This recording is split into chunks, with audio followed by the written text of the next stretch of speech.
senhor é novidade ali no Senado, né? A gente está acostumado aqui a ver o Senado é uma espécie de, vamos dizer, casa alta. De casa alta, mas o pessoal costuma dizer que é uma espécie de paraíso. E eu me lembro que um senador disse o seguinte: olha lá, é melhor do que o paraíso, porque não precisa morrer para entrar no Senado. Para entrar no paraíso precisa morrer. Qual é a sua, hoje, a sua visão e o seu sentimento sobre o Senado Federal? O Senado, eu particularmente, não vou negar o que esse companheiro disse, né? Não sei quem que foi. Ronan Tito, esse senador de Minas Gerais. Não é mentira não, porque assim, eu acho que pode produzir mais, porque a casa é cara. Por exemplo, a situação agora das eleições agora, a gente está parado aí já desde quando começou o primeiro turno das eleições. Então tem muitas propostas importantes para o país aí, tem vários projetos que eu fiz que eu fico louco pedindo para entrar nas comissões, para poder pautar em plenário, inclusive pedindo o presidente Pacheco para colocar, e a gente não vê tanta, parece que fica mais esperando a Câmara trabalhar para depois a gente poder revisar. E eu acho que se a gente tem a prerrogativa também de ter iniciativa também, a gente tem que fazer isso todos os dias. Até porque, José Maria, eu gosto de falar isso para a população brasileira, isso aqui não é atacando individual, algum senador, nada não. Aí eu falo pela questão da classe política e pelo coletivo. A população brasileira, a maioria das vezes, um cidadão trabalha de segunda a sábado. Então, tem uns que trabalham de segunda a segunda. Lá é terça, quarta e quinta. O senhor está sendo muito otimista com quinta-feira. O quinta-feira é mais ou menos, né? Não, o mais mesmo de ter os projetos são terça e quarta mesmo. Quinta é mais você poder usar a tribuna. Então, assim, é terça, quarta e quinta. É muito pouco. E muitas das vezes ainda tem a última semana do mês ainda que você pode fazer remoto, pode ser semipresencial. Então, assim, é uma crítica aqui que eu faço porque a população brasileira que paga imposto quer resultado. Pois é, dizem por aqui que Brasília nada é por acaso. É aquela história antiga do jabuti, né? Jabuti não sobe em árvore. Se você vê um jabuti numa árvore, saiba que foi enchente ou mal de gente. Ou seja, tudo aqui é levado para interesses. E às vezes... Não da minha parte. Sim, mas o coletivo funciona assim, né? Sim. Então, por exemplo, a paralisação da Câmara hoje tem a ver com... Alguma coisa tem, Exato. É fazer dificuldade para vender facilidade, infelizmente. O esfriamento ali no debate sobre a sucessão do Arthur Lira, que ele entrou numa dificuldade política e quer esfriar. Então, nada de funcionar a Câmara dos Deputados. Mas esse serviço de dificultar tudo beneficia quem? Só eles. Eu canso de falar isso, eu vou te falar uma coisa do fundo do coração aqui. Se a população brasileira sonhasse como é que funciona um Congresso Nacional, todo mundo ia para a porta ali, dar chibatada em todos os polícias do Brasil, antes da Constituição e depois da Constituição. Porque a maioria das vezes ele está ali para defender partido, ou para defender um grupo político, ou para defender seu interesse próprio, e que é o mais importante, que é independente de ideologia, de esquerda e de direita, ou quem não tem ideologia nenhuma, que é o povo, poucos fazem isso. Eu, particularmente, faço isso todos os dias. E o senhor sofre represálias? Quer dizer, os senadores olham para o senhor meio de lado, assim, como... Cara, eu vou te falar aqui, você vai perguntar tudo que você quiser me perguntar aqui, Zé Mário, eu vou te falar tudo. Até hoje não tive represália nenhuma. Pelo contrário. Eles me reconhecem e falam isso dentro do Senado. Chegou um senador aqui que fala a língua do povo, porque o Senado ficava muito distante da população. Muitas das vezes aqui a pessoa nem via um senador. O senador chegar no lugar de helicóptero, com um monte de segurança. Então, assim, a população brasileira não sabia nem o que era um Senado, um senador. Então, assim, muitos senadores já sobem lá em cima e reconhecem. O Cleitinho foi uma aposta positiva que veio aqui para o Senado, aqui, porque realmente já está trazendo o Senado para perto do povo. O senhor pretende se candidatar ao governo de Minas? É um pré-candidato? Eu não vou falar nem que sim, nem que não, porque é daqui 2 anos. É porque também não gosto de ficar falando essa palavra, que eu nunca não, porque a gente pode mudar de opinião sempre. Mas se a população mineira quiser, eu estou à disposição. Eu vou voltar ao tema do Senado Federal. Há quem diga, eu ouvi vários falando, que as assembleias são lugares melhores para trabalhar e tal, e próximo de casa, do que aqui o Congresso, Câmara e Senado. O senhor viu essa diferença? Eu trabalhei na Assembleia. Sei, foi deputado estadual. Eu só tenho que ajoelhar e agradecer a Deus por estar aqui trabalhando. Quem fala isso é porque não quer trabalhar. É um parasita mesmo. Agora, eu saio de casa toda segunda-feira, quando eu venho para cá, ajoelhando e agradecendo a Deus pela oportunidade de estar aqui. O senhor vem de carro por quê, senador? Vontade mesmo, vim de carro. Eu não tenho jatinho particular ainda. O senhor ainda não tem? Não tem nem deve ter. Eu acho que eu não vou ter, não. Tem uma bancada de jatinhos lá, essa bancada. Se eu tiver, vai ser honestamente, vai ser não com propina e nem com rolo, pode ter certeza disso. O Congresso Nacional, ele passou por transformações, e principalmente econômicas. Economics. O Congresso ganhou ali dinheiro, ou seja, emendas parlamentares, 55 bilhões de reais. Isso foi um trabalho de tempo, inabilidades de governos anteriores que deixaram o orçamento nas mãos do Congresso Nacional. Mas o Congresso é mais poderoso hoje do que antes, né? E não é só por emendas. Isso aqui, se você tiver uma oportunidade de entrevistar o presidente Lula, você já entrevistou o próprio Bolsonaro também, né? Mas eu não sei se o Lula... Mas o Lula, nesse mandato agora, faz essa pergunta para ele. Eu tenho certeza que vai falar isso.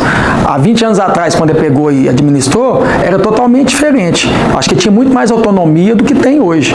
Hoje, e está errado, tá? Que fique claro aqui.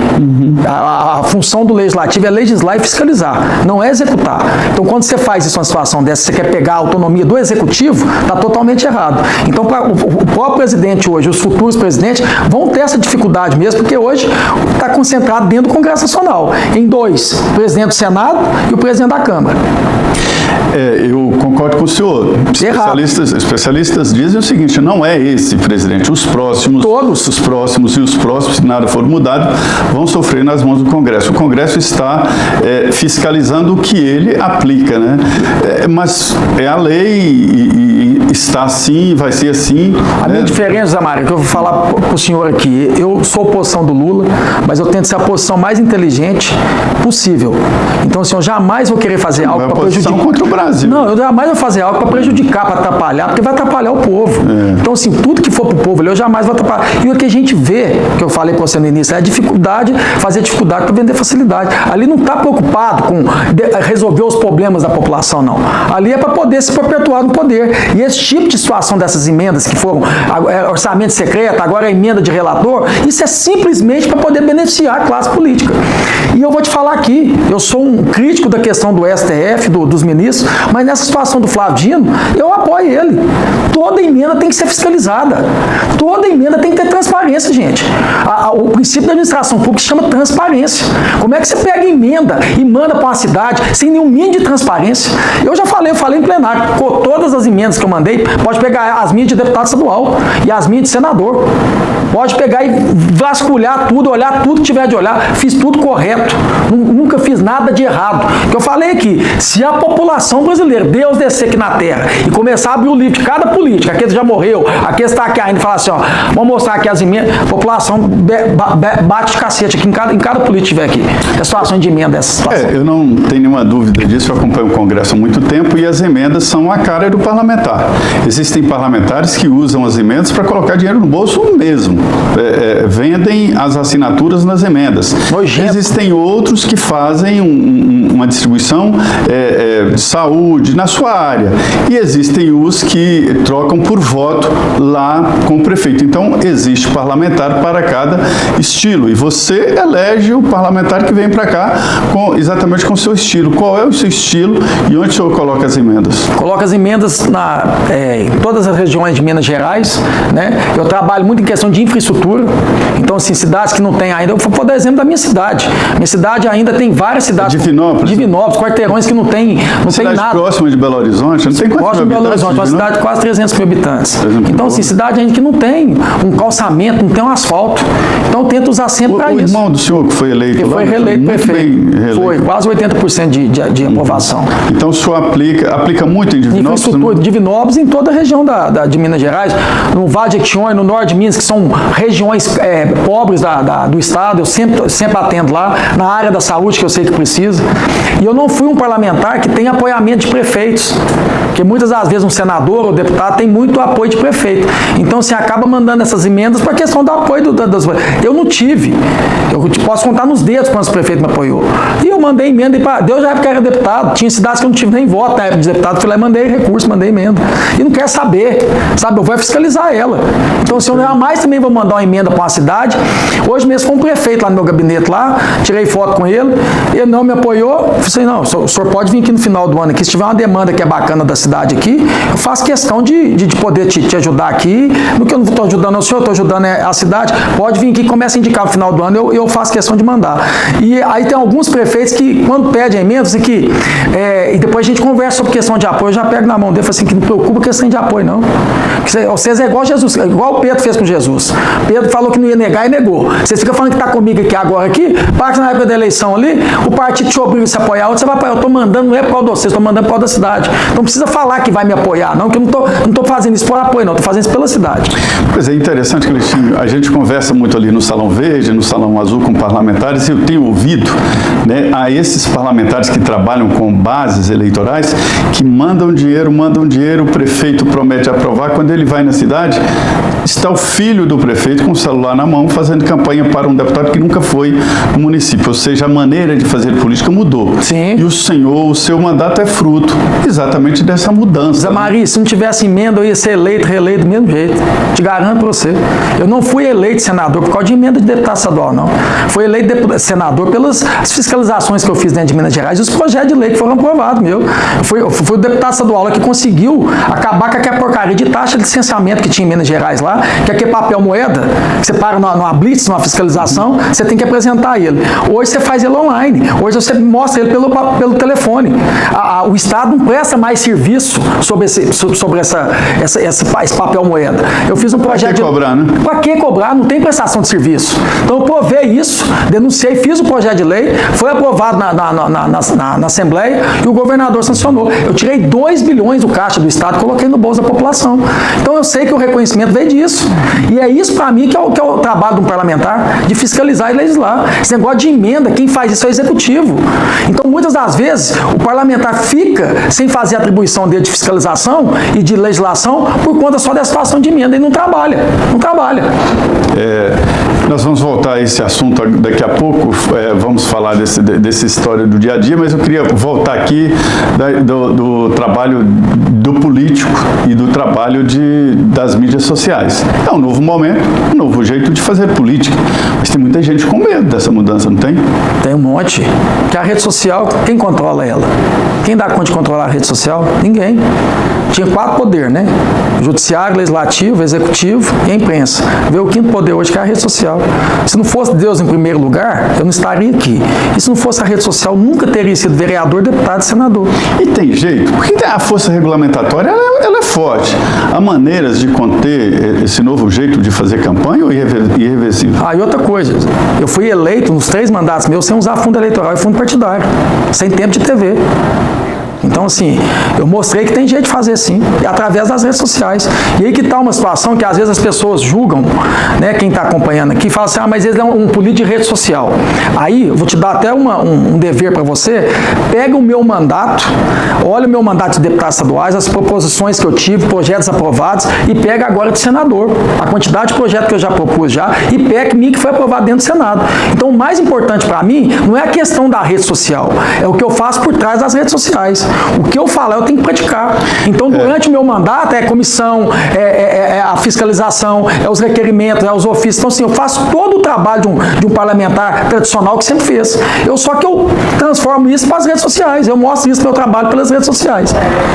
É uma realidade. Olha, é um debate antigo sobre meio e mensagem. O que é mais importante, o meio de divulgação ou a mensagem? É claro que é a mensagem.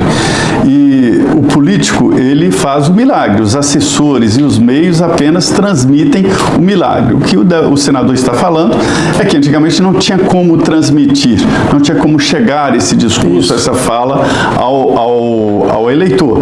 Então, o que as redes fazem não é transformar ninguém em nada, mas apenas divulgar, né, a personalidade, o discurso e os feitos, né? Maria, a rede social já faz toda a diferença. Eu vou dar 2 exemplos aqui agora. Que o mais fácil no político tradicional, a situação do avião. Na época que o Lula queria o ano passado comprar um avião.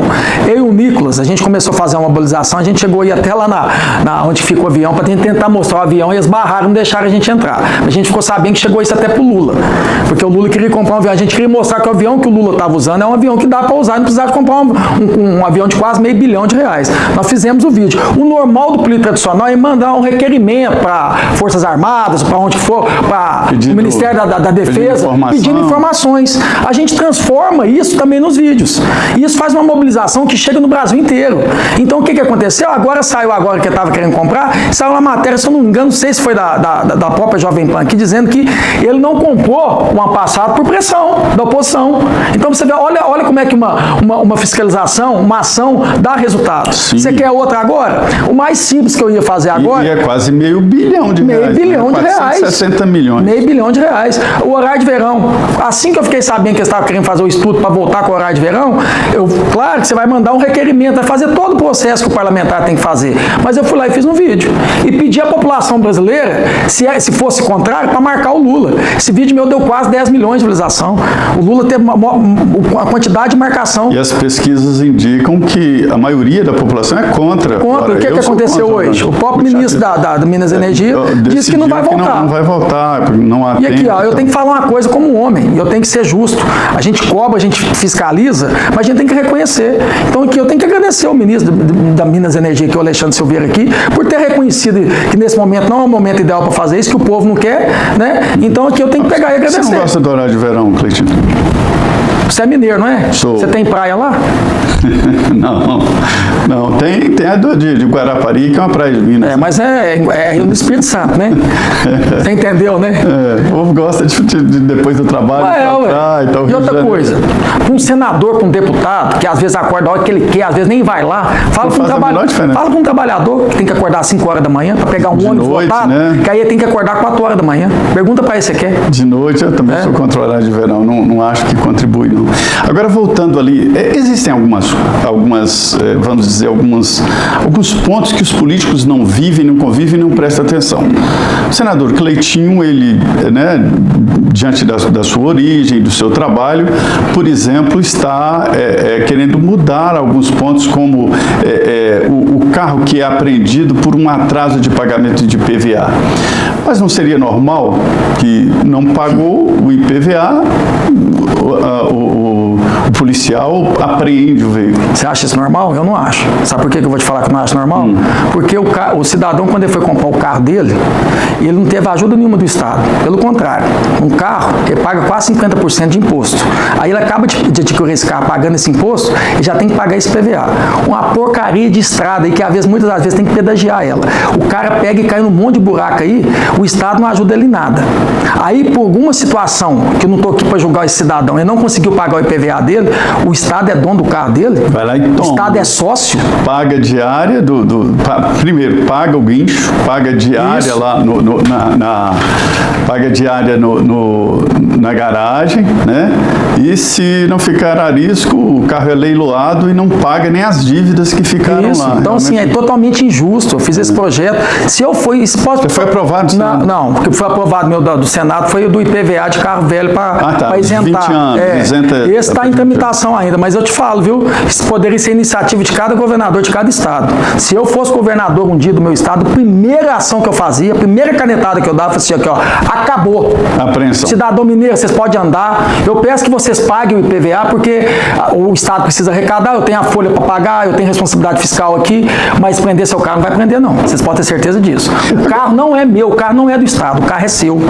Eu não sou seu sócio, o carro é seu. Agora, Cleitinho, eu tenho algumas implicâncias também com essa relação de cidadão e Estado, são duas fortes. A primeira é por que não funcionar órgãos como o Detran, como outras organizações públicas, sábado e domingo. Sábado e domingo é o dia em que o trabalhador teria tempo de ir fazer a transferência do veículo. É só fazer uma escala no Detran e outros órgãos públicos, né? E segundo, se o Detran é um órgão público e cobra tantas taxas, por que uma carteira de motorista é tão cara? Concordo plenamente com você. Eu não te falei da taxa de licenciamento? E o Detran ainda falou que tem um custo ainda, que tinha custo, tem custo nenhum. É igual essa questão da carteira de identidade também. Mas mesmo que tivesse, o custo não é nem para o funcionamento do Estado. E essa sugestão sua, eu acho ela excelente. Porque igual você falou, não que um servidor tem que... Eu posso pedir licença para ir transferir meu carro, mas nem todo mundo pode. Sim. Trabalha a semana inteira, horário comercial. Essa sugestão sua é ótima. Se um dia eu virar governador, vou levar para Minas. Viu? Pois é, e não é Mas só o servidor pode ficar tranquilo que ele vai. É igual você falou, a escala. Na hora, aqui tem, não sei como chama em Minas Gerais, né? Cada estado tem um local onde se resolve todas as pendências. Né? Aqui se chama na hora. Em Minas Gerais Sim. tem? Você tem o UAI, mas o UAI não trabalha igual você falou, dia de sábado e domingo, não. Então, deveria atender Sim. sábado e domingo. Aqui Sim. não atende. Essa sugestão sua é ótima, excelente. O dia que o trabalhador tem folga, né? Nem todo mundo pode se dar ao luxo de dizer para o patrão, olha, E o hoje eu não servidor venho também que foi escalado para trabalhar no sábado e domingo pode ser premiado. Entendeu? Exatamente. Ele vai até motivado. Tudo é motivação. Como é que você vê essa relação Estado e cidadão? Estado e cidadão? O Estado está inchado. A gente precisa colocar isso, eu faço muito isso, essa consciência com a população. Não quando a gente fala de diminuir o Estado, não é acabar com o Estado. Não. As pessoas, quando acham a gente é radical, que quer acabar com o Estado. Não é nada disso. Mas é igual, eu te dei um simples exemplo do carro. O Estado achar que manda no carro de um cidadão. Então, assim, o Estado é para servir seu povo. E hoje é diferente, é o povo servindo seu Estado. 50% de tudo que você consome nesse país aqui é de imposto. E muitas das vezes quem administra esses impostos, que são os políticos, acaba roubando o povo. Então, assim, essa consciência o povo tem que ter, o povo tem que aprender. Não, eu sou o patrão, é eu que tenho que te dar as ordens aqui, sabe? É acabar com essa burocracia, é entender que a fonte de riqueza é o cidadão, é o trabalhador, é o empresário, é o empreendedor. A fonte de despesa somos nós. Vou dar um simples exemplo lá da Copasa, lá em Minas Gerais. É mista, metade A Copasa é a distribuidora de água. Nossa Senhora, é uma vergonha. Aí você falou sobre os órgãos que regulamenta. Lá tem a tal da Arsai, que é a agência que regula. Que dia que ela fez alguma coisa para mostrar, para reduzir uma conta de água? Que dia que a ANEEL fez alguma coisa aqui para poder reduzir a conta de luz? Só faz para aumentar. Esses órgãos foram criados para ferrar o povo, não foi para ajudar o povo. Então, assim, para que tem esses órgãos que não servem para nada? Serve só para ferrar com o povo. Então tem que fazer um estudo aí para diminuir o Estado. Sim, o Estado tem que diminuir. As agências reguladoras estão mesmo fortes nesse debate, né? Vergonhosas. A gente fala muito aqui sobre o projeto Bolsa Família. O Bolsa Família atual, ele foi reformulado, né? Foi até um deputado de Minas, né? O Aros, Marcelo Aro, né? Marcelo Aro? Que fez o projeto, ele foi o relator. Como você está vendo a distribuição do Bolsa Família e a atuação do Bolsa Família? Vou te dar um exemplo que fique claro aqui. Quando a gente fala, parece que a gente está sendo contra o Bolsa, não é nada disso, que a gente sabe que tem família que realmente no momento agora vulnerável precisa desse auxílio, desse benefício. O deputado Marcelo me mostrou estudos lá, indicando assim, até países ricos, ele estudou, foi em vários países, todos têm, evidentemente, alguns mais, outros menos, né? Que atender alguma parcela da sociedade que não se enquadra, não tem Zé Maria, a gente tem que parar essa questão muda um governo, a gente tem que parar de ser hipócrita e demagogo, porque a direita bateu no peito sempre e falou assim, quem aumentou o valor do Bolsa Família foi o Bolsonaro. Então o que faz eu agora, sendo Lula, ser contra o Bolsa Família? Se nós batíamos no peito e falamos assim, virou R$600 foi por causa do Bolsonaro. Então você não pode ser hipócrita, ser demagogo. E você sabe que tem pessoas que precisam do Bolsa Família. Agora vou dar um simples exemplo da situação que está acontecendo, dessa questão dos jogos. Sim, é outro assunto muito extremamente. Isso aqui é preocupante. Eu tô na ponta. Eu conheço gente que está jogando isso aqui, está suicidando. E agora pensa assim, você pegar um benefício que você poderia usar ali para você pagar uma conta de água, uma conta de luz, ou ir para o supermercado e gastar com essa porcaria desses jogos. Então eu até entrei com um projeto lá agora, para que seja só para ir no supermercado, faz um cartão, ou você paga a sua conta de água, você paga a sua conta para o espécie para poder jogar, tem que acabar. Pois é, tecnicamente isso é possível, limitar. Hoje existem cartões e tecnologia de que você só pode usar. Um exemplo é o cartão alimentação e o cartão para comprar no supermercado. É o mesmo cartão com funções diferentes. Então, o senhor defende que o Bolsa Família seja usado para determinadas compras. É por isso que o Estado, às vezes, precisa do Estado, é para poder fazer educar. Então, às vezes, é importante para isso. E outra coisa, viu? Eu não quero aqui legislar em dinheiro o salário do cidadão, não. Só para lembrar que isso é um benefício. É um benefício que toda a população brasileira paga ele. Todo você que está me vendo aqui agora, através do seu imposto, você paga. Você não pode receber o Bolsa Família, mas você paga para quem recebe. Então, se é para a necessidade de uma pessoa agora dela poder comprar um arroz, para ela poder pagar uma conta de luz, está jogando, está errado. Senador, eu fiquei com a impressão de que a regulamentação dos jogos eletrônicos, dos cassinos eletrônicos, apenas trouxe à luz o que estava já acontecendo do submundo e ninguém sabia. O senhor entende assim também? Também entendo. E sou totalmente contra essa regulamentação. Porque eu canso de falar uma coisa, isso vem do Adão e Eva. Deus virou para Eva e falou assim, não come a maçã. O ser humano nunca foi disciplinado. Então o ser humano não é disciplinado. Vai desregular isso aí, você vai ver a quantidade de gente que vai jogar isso aí, vai perder dinheiro, vai perder família, vai perder a vida por causa desse trem de jogo aí. Tem que chegar no seu gabinete sobre isso? Assim, o que chega para mim, às vezes... O senhor falou aí em pessoas desesperadas e tal? Eu estou toda hora. Eu recebo e-mail de mãe desesperada, entendeu? De pai desesperado, de esposa desesperada, que o marido... E aí, aquele negócio, joga, perde, pega dinheiro emprestado com o outro para poder jogar de novo, de repente pega e vai lá e suicida, porque não tem de onde para recuperar mais. O dinheiro.